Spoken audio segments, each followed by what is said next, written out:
Hi hello నమస్తే అండి welcome back to our channel. ఈరోజు మన రెసిపీ అందరూ ఈజీగా చేసుకోగలిగే కర్బూజా షర్బత్ అండి. ఈ షర్బత్ ఒక గ్లాస్ తాగారంటే ఒంటిలోని నీరసం అంతా తగ్గిస్తుందండి, బాడీని కూడా చల్లబరుస్తుంది. ఈజీగా చేసేవచ్చండి. ఎలా చేయాలో చూద్దాము.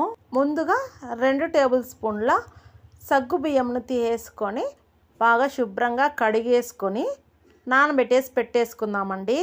ఇది ఒక హాఫ్ అన్ అవర్ ముందే నానబెట్టేసి పెట్టేసుకోవాలి. ఇలా నానబెట్టుకోవడం వల్ల త్వరగా ఉడికిపోతుందండి. అందువల్ల ఇలా శుభ్రంగా కడిగేసి ముందే నానబెట్టేసి పెట్టేసుకోండి. తర్వాత ఈ వాటర్తోనే వేసేసుకోవచ్చండి. ఇప్పుడు ఒక కర్బూజా పండు తీసేసుకొని ఇలా ముక్కలుగా కట్ చేసుకోండి. లోపల ఉండే సీడ్స్ అంతా తీసేసేయండి. ఆ సీడ్స్ తీసేసిన తర్వాత ఇలా పొడవాటి ముక్కలుగా కట్ చేసుకోండి.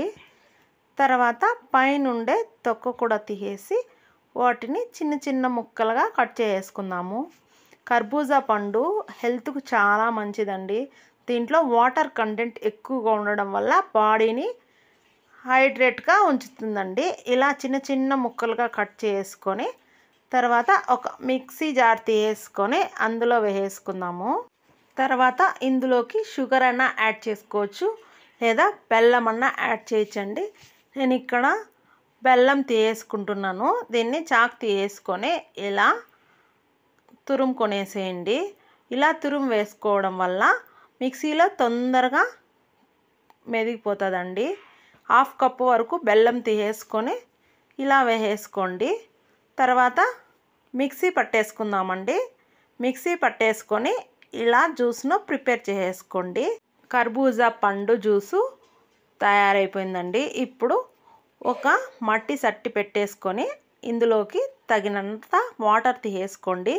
మనం ముందే నానబెట్టి పెట్టుకున్న సగ్గు బియ్యం బాగా నానిపోయాయండి. వీటిని ఇందులో వేసేసుకొని ఉడికించుకుందామండి. ఇలా ఒకసారి కలిపేసుకున్న తర్వాత దీనిపైన మూత పెట్టేసి ఉడికించేసుకుందామండి. ఇలా మట్టి పాత్రలో ఈ షర్బత్ చేయడం వల్ల దీనికి మంచి ఫ్లేవర్ వస్తుందండి. నేచురల్గా ఉంటుంది, బాగుంటుంది. మీరు కూడా ఒకసారి ట్రై చేయండి.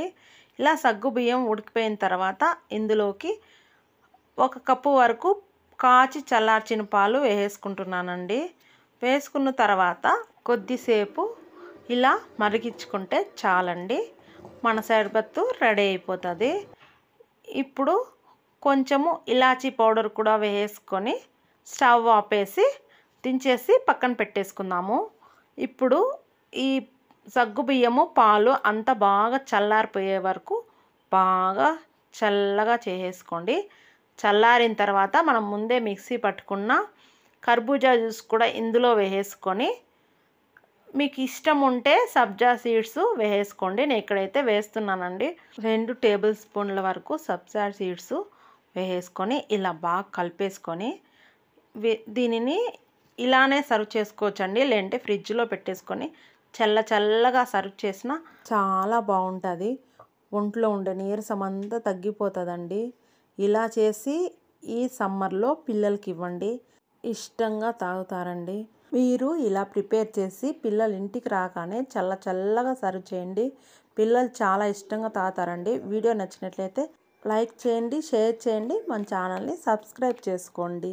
మళ్ళీ ఒక మంచి రెసిపీతో కలుద్దామండి. Thank you for watching. Take care. Bye bye.